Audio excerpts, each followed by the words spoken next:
Halo, Assalamualaikum warahmatullahi wabarakatuh. Wahai kalian para rakyat jelata yang akan membahas dunia perpolitikan di Indonesia. Semuanya, tukang becak sampai pejabat politik, semua membahas politik tidak terkecuali. Ya, khusus rakyat jelata ini seperti dijadikan objek bagi para pelaku politik. Maka itu jangan sampai kita jadi buta politik. Oke, kita akan bahas tentang Anies Baswedan, wajah pesaing ataukah penerus Prabowo.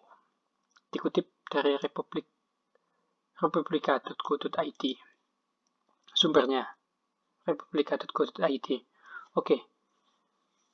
Oke teman-teman, kita tahu bahwa Anies Baswedan itu adalah gubernur DKI Jakarta. Ada yang juga menyebutnya gubernur Indonesia. Kenapa dia disebut gubernur Indonesia? Karena beliau ini, Anies Baswedan ini, terkenal, sangat terkenal. Contohnya saat kejadian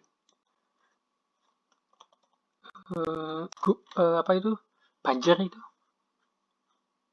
begitu media menyorot Anies Baswedan, mencibir, mencaci maki, katanya nggak bisa kerja, katanya begini, katanya begitu. Tapi faktanya bahwa Anies Baswedan mampu mengurus DKI Jakarta lebih baik. Itu sudah menjadi fakta. Dan kemudian para cebongers ini ya, para cebongers itu sebenarnya sudah kehilangan perahu dia itu. Pak Jokowi dia terakhir itu 2024. 2024 dia tidak bisa mencalonkan lagi. Teringat kata Rocky Gerung bahwa dengan semakin para cebongers itu mencaci maki, menghina, mencari kesalahan-kesalahan Anies Baswedan, maka akan Anies Baswedan itu semakin populer, semakin naik namanya. Maka dari itu dia lebih terkenal sebagai gubernur Indonesia. Karena yang bahas bukan hanya Jakarta tapi seluruh Indonesia. Dan dia ini, Anies Baswedan, digadang-gadang akan menjadi presiden 2024. Memang sih sebelum jadi DKI Jakarta, jadi gubernur DKI Jakarta, dia itu Anies Baswedan ini pernah mencalonkan sebagai presiden, tapi gagal di dalam konveksi Partai Demokrat. Maka dia kemudian ikut jadi menteri Jokowi, kemudian di reshuffle, kemudian dia mendaftar sebagai gubernur DKI Jakarta. Yang mengusung adalah Bapak Prabowo Subianto. Oke, tidak lama-lama saya akan baca ini beritanya. Setelah kita baca beritanya, kita analisa bersama. Kemudian nanti kalian komentar di bawah bagaimana menurut kalian tentang sosok Anies Baswedan ini. Tulis saja, saya nggak peduli kalian itu cebong atau kampret, semuanya bahas tentang politik hari ini. Terutama kalian para rakyat jelata harus melek politik agar tidak dibodohi yang sudah-sudah ini. Mari kita simak. Anies Baswedan, wajah pesaing atau penerus Prabowo? Oke. Menteri Pertahanan Prabowo Subianto dan Gubernur DKI Jakarta adalah dua nama yang saat ini diyakini sebagai figur yang memiliki peluang untuk maju di Pilpres 2024. Tentu dengan berbagai hal yang menjadi dasar pertimbangan yang berbeda. Oke. Udah ya. Anies Baswedan tentu saja memiliki peluang berlaga di Pilpres 2024 karena sejauh ini survei yang dilakukan berbagai lembaga menyebut Anies memiliki elektabilitas yang tinggi. Posisinya disebut hanya kalah dengan elektabilitas Prabowo Subianto dan Sandiaga Uno. Nama Anies paling moncer di antara calon bintang yang belum pernah berlaga di ajang Pilpres. Tentu tingkat elektabilitas yang tinggi ini membuat nama Anies menjadi salah satu bidikan partai politik 2024.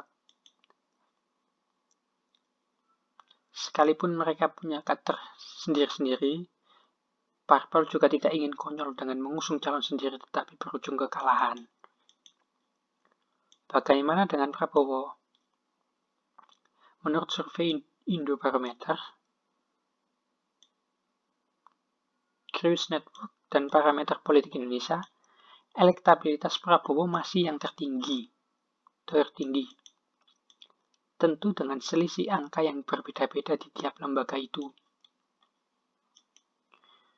Dengan masih tingginya elektabilitas ini, ada kemungkinan masih tinggi pula hasrat Prabowo maju di Pilpres 2024. Usia Prabowo yang pada 2024 nanti kepala 7.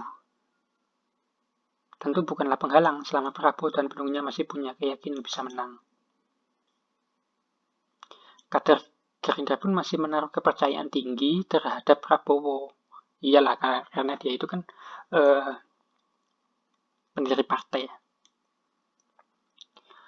Hasil ini terlihat dari hasil rapat pimpinan nasional Rapimnas Gerindra yang menginginkan Prabowo memimpin lagi partai Gerindra. Dari gambaran ini sudah terlihat kemungkinan Prabowo maju lagi. Peluang Anies dan Prabowo untuk maju ke Pilpres 2024 tentu menjadi sangat menarik untuk diikuti. Bagaimanapun Anies dan Prabowo selama ini banyak dianggap sebagai kubu yang sama.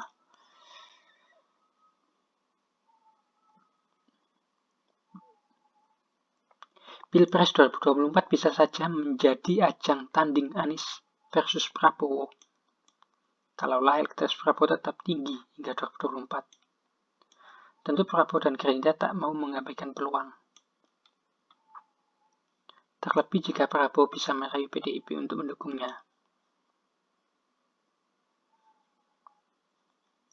Namun kita tidak tahu apakah dalam 4 tahun mendatang elektabilitas Prabowo makin tinggi atau perlahan mengecil. Bahkan direkrut menyebut bisa saja Anies menjadi salah satu calon pengganti Prabowo di Gerindra. Dengan syarat Anies Baswedan masih meneruskan koalisinya dengan Prabowo dan Gerindra. Memang Sandiaga tetaplah calon kuat bagi pengganti Prabowo di Gerindra.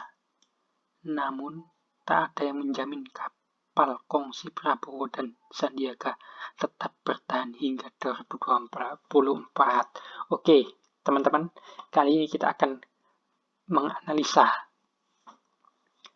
Jadi rakyat jelata itu harus bisa menganalisa suatu informasi. Jangan hanya dikasih uang, nyoblos, dikasih uang, nyoblos, dikasih uang, nyoblos. Jangan. Kita harus tahu siapa yang kita pilih. Karena kalau tidak, ya seperti ini, sekarang saat ini. Dipimpin oleh yang katanya pemimpin para cebongers itu, katanya itu bukan negara menjadi damai, malah perang terus negara ini.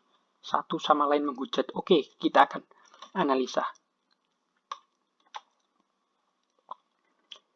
Anies Baswedan, wajah pesaing ataukah penerus Prabowo? Lah, di sini tuh maksudnya dia itu akan, kan Pak Jokowi itu ya, Pak Jokowi itu nanti akan lengser lah. Katakanlah dia itu akan lengser. Jokowi akan lengser. Nah, setelah lengser ini kan dia kan sudah 2 periode ini. Otomatis si Jokowi ini sudah nggak bisa mencalonkan lagi. Maka pertanyaannya, apakah Prabowo akan tetap mencalonkan diri, atau Anies Baswedan sebagai penerus Prabowo. Mengingat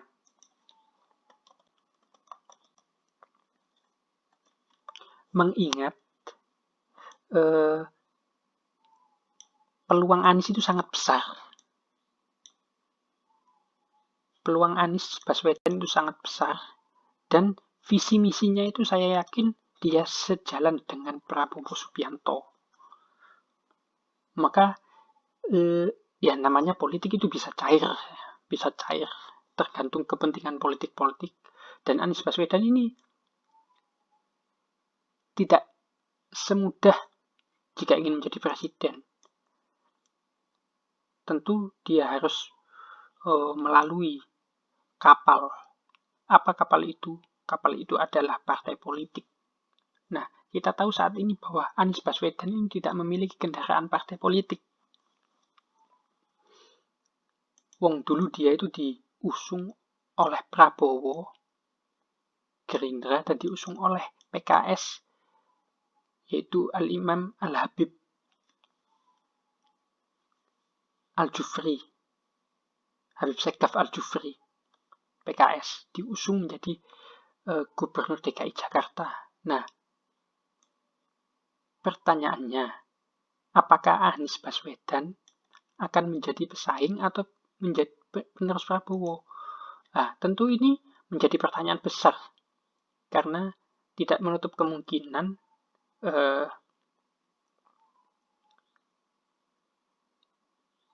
Prabowo akan digantikan dengan Anies Baswedan. Tapi apakah memang demikian? Mengingat Prabowo sudah hampir lebih dari 2 kali Prabowo mencalonkan sebagai presiden.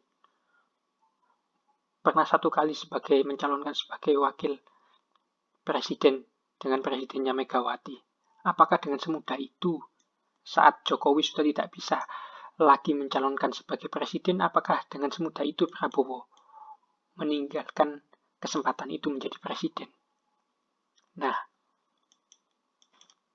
masalahnya Prabowo dan Anies Baswedan itu orang yang sama, dengan tujuan yang sama, cita-citanya sama, yaitu mensejahterakan rakyat tanpa terkecuali, dengan tanpa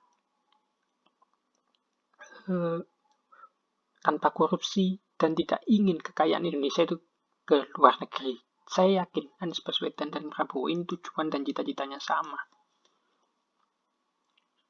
Oke, kalau sama, sekarang apakah Anies Baswedan mau menjadi, kalau penerus Prabowo, saya yakin mau, dengan syarat Prabowo sendiri yang menyatakan bahwa dia mundur dari pencalonan presiden 2024.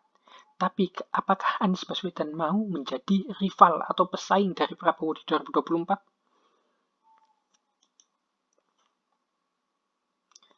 Tentu saja kita teringat dengan kata-katanya Anies Baswedan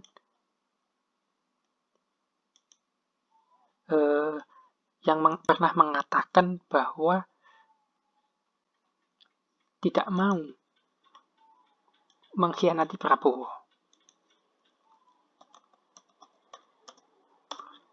Tidak mau mengkhianati Prabowo.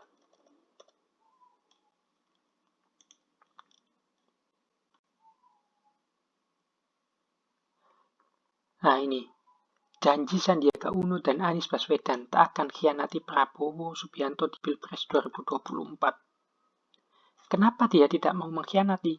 Karena keduanya ini, Sandiaga Uno ini adalah anggota partai dari Gerindra yang ketua umumnya Prabowo Subianto sendiri. Oke. Dan dia ini yang menawarkan bergabung adalah Prabowo. Otomatis dia ini adalah anak buah daripada Prabowo.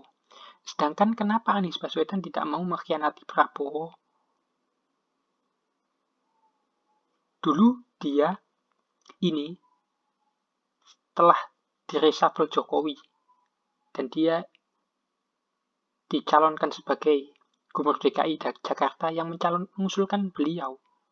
Jadi secara tidak langsung punya hutang budi lah. Tapi dulu sudah pernah terbayar oleh Anies Baswedan, pernah diiming-imingi pada 2007 agar 2019 bisa melawan Prabowo. Jadi dia meninggalkan kursi pemerintahan gubernur untuk melawan Prabowo, tapi ditolak mentah-mentah oleh Gubernur DKI Jakarta. Ini yang dinamakan pemimpin. Bukan seperti yang satunya yang Ono itu. DKI Jakarta belum beres mau jadi presiden, gimana? Ya lihat hasilnya seperti ini. Tapi tidak dengan Anies Baswedan. Dia tetap teguh dengan janjinya selama 5 tahun memimpin DKI Jakarta. Nah, apakah dia mau nanti Anies Baswedan ini bertemu dengan melawan pengusungnya di 2024 yaitu Prabowo? Saya rasa itu perkembangan politik ke depannya. Mungkin dia akan melakukan lobby-lobby juga bisa untuk mematahkan lawan. Karena kita tahulah bahwa politik itu dari lawan bisa menjadi teman, teman bisa menjadi lawan. Dulunya ini juga berseberang, ini mendukung Jokowi dulu ini, tapi sekarang mendukung Prabowo. Nah, itu yang dinamakan politik. Dan saya bukan tidak mungkin Prabowo akan turun dan akan digantikan Anies.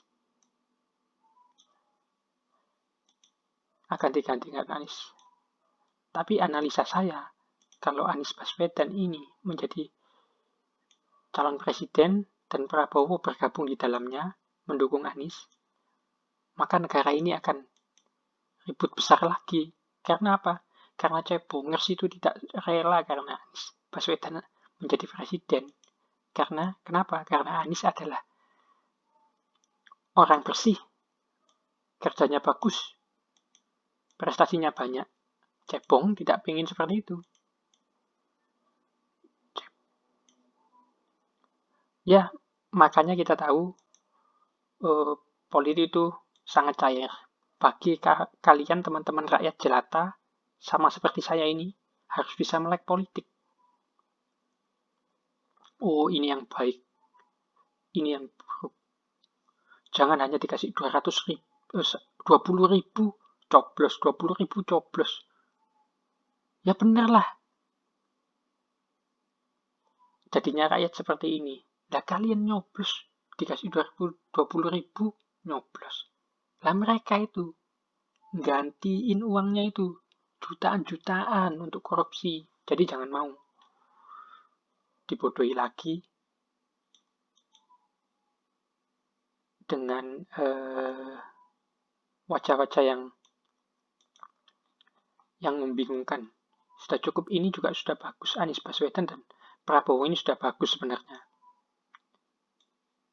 Andai kata dia rival pun, tetap tujuannya adalah untuk mensejahterakan rakyat, bukan sebagai pengkhianat. Oke, sekian analisa dari saya. Coba teman-teman komen di bawah. Klik di bawah. Berikan tanggapan Anda. Rakyat jelata yang benar adalah yang memberikan responnya terhadap apa yang sedang berkembang di negara ini. Agar kita bukan hanya sebagai objek, tapi juga subjek. Oke, jangan lupa subscribe ya. Sekian, wassalamualaikum warahmatullahi wabarakatuh.